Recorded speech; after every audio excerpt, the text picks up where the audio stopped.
है विश्व में जितने संविधान हैं उनकी दो धाराएं हैं या दो प्रकार के संविधान हैं विश्व में। लौकिक संविधान की बात मैं करता हूँ। एक शरीर को आत्मा मानकर आज भोजन, वस्त्र, आवास, शिक्षा, स्वास्थ्य, यातायात, उत्सव, त्योहार, रक्षा, सेवा, न्याय, जितने विवाह इत्यादि जितने प्रकल्प भौतिकवादियों के यहाँ हैं उनसे प्रभावित भारत भी बहुत हो रहा है। ये सब के सब प्रकल्प शरीर को आत्मा मान करके हैं। इसलिए संविधान की एक वो धारा चलती है जो देहात्मवाद से भावित है।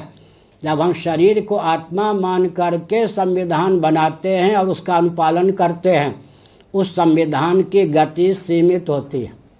उस संविधान के द्वारा सचमुच में न्याय का मार्ग अवरुद्ध होता है और जीवन के लक्ष्य की प्राप्ति बहुत दूर हो जाती है। संविधान उन्नत हम किसको कहते हैं? जिसके मूल में यह दार्शनिक सिद्धांत हो। क्या दार्शनिक सिद्धांत हो? कि देह के नाश से जीवात्मा का नाश नहीं होता और देह के भेद से जीवात्मा में भेद की प्राप्ति नहीं होती। वैदिक कर्मकांड, उपासना कांड, ज्ञान कांड, वैदिक संविधान, वैदिक न्याय की प्रक्रिया, सब के मूल में एक सिद्धांत काम करता है। वो सिद्धांत क्या है? देह के नाश से जीवात्मा का नाश नहीं होता और देह के भेद से जीवात्मा में भेद की प्राप्ति नहीं होती। मैं उदाहरण देता हूँ।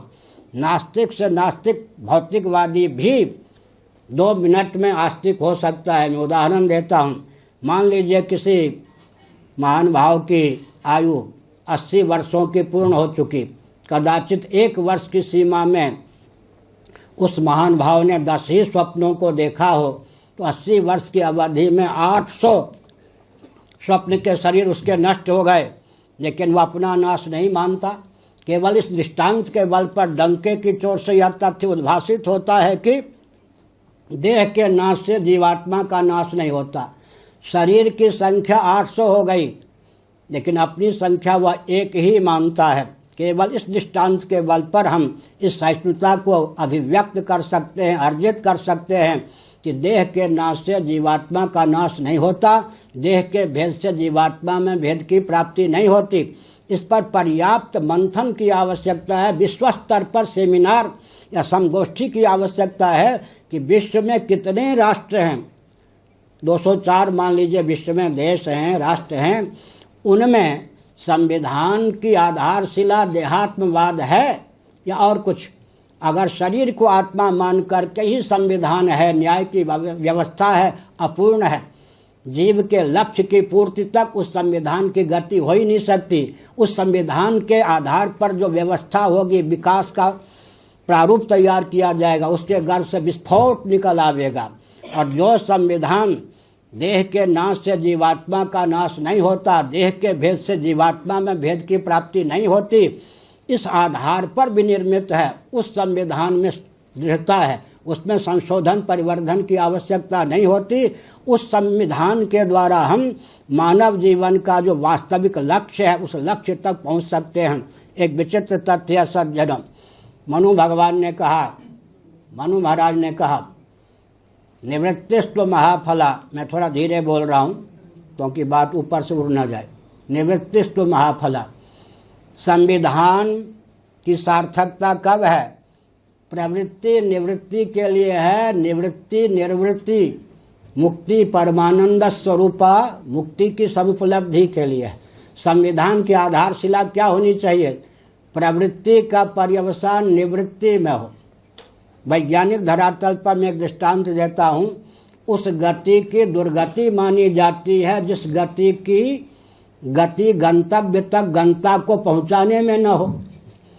जिस गति की गति गंतव्य तक गंता को पहुँचाने में न हो, उस गति की दुर्गति मानी जाती है। आज पूरे विश्व में जितने देहात्मवादी हैं उनके द्वारा विरचित जितने संविधान हैं, उन संविधानों को देखें, उन देहात्मवादियों को देखें तो उनके जीवन में एक विचित्र विसंगति है। प्रवृत्ति के गर्भ से प्रवृत्ति निकलती जाती है। तो जिस गति के गर्भ से गति ही निकलती जाए, जिस गति का पर्यवसान स्थिति में न हो, उस गति की दुर्गति मानी जाती है।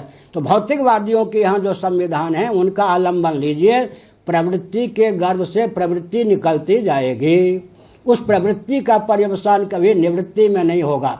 लेकिन मनवादी धर्मशास्त्रों में जो जीव को शाश्वत मानकर उसके परम कल्याण की भावना से परमात्मा तत्व तक, सच्चिदानंद तत्व तक उसे पहुंचाने की भावना से जो संविधान विरचित है, उसमें यह दिव्यता है कि प्रवृत्ति का पर्यवसान निवृत्ति में हो जाता है। मैं एक उदाहरण देता हूँ। भारतीय हेलीकॉप्टर ले लीजिए, वायुयान ले लीजिए, उसका कप्तान, संचालक या जो भी कह सकते हैं पायलट, कुछ क्षणों तक उस यान को पृथ्वी पर चलाता है।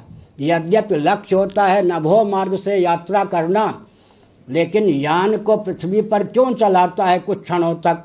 इसलिए चलाता है कि यान में पृथ्वी को छोड़ने के अनुकूल वेग और बल उत्पन्न हो।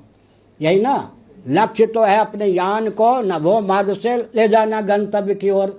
लेकिन वह बुद्धिमान चालक, कप्तान, पायलट क्या करता है, कुछ समय तक यान को पृथ्वी पर चलाता है ताकि पृथ्वी को छोड़ने के अनुकूल बल और वेग यान को प्राप्त हो सके।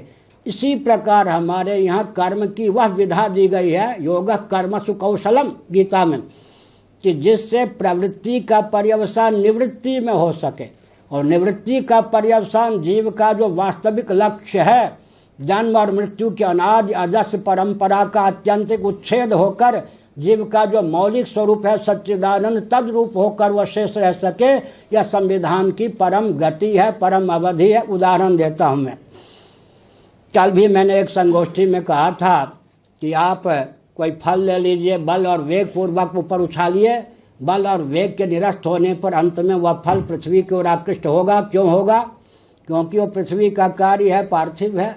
वृक्ष से कोई पत्ता टूटता है, फल च्युत होता है, पुष्प च्युत होता है, ऊपर तो नहीं जाता, नीचे क्यों जाता है? क्योंकि वो पृथ्वी का अंश है, प्रत्येक अंश अपने अंशी की ओर आकृष्ट होता है।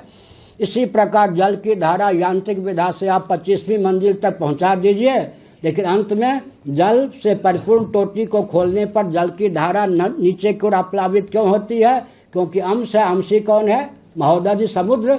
अग्नि की ज्वाला आखिर ऊपर की ओर क्यों उठती है? क्योंकि अंश है। अंशी कौन है? नभोमंडल में विद्यमान सूर्य।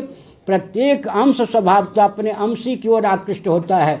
हम आप भी अंश सरीखे हैं। हमारा उद्गम स्थान जो सच्चिदानंद तत्व है, सत्य होकर, मृत्युंजय होकर, अविनाशी होकर, ज्ञान स्वरूप होकर, जड़ता से विनिर्मुक्त होकर, अखंड आनंद होकर हम शेष रहना चाहते हैं। हमारे आकर्षण का जो विषय है, संविधान के अनुपालन से हमारे जीवन में वह बल और वेग उद्दीप्त हो कि हम अपने लक्ष्य को देहत्याग के पहले ही पूर्ण कर सकें। यह संविधान का स्वस्थ स्वरूप है। एक संकेत मैं करना चाहता हूँ। संविधान को लेकर ही बहुत विनम्रता पूर्वक, आस्था पूर्वक पूरे विश्व के हित का ध्यान रखते हुए कुछ तथ्यों को यहाँ उद्भाषित करना भी आज उचित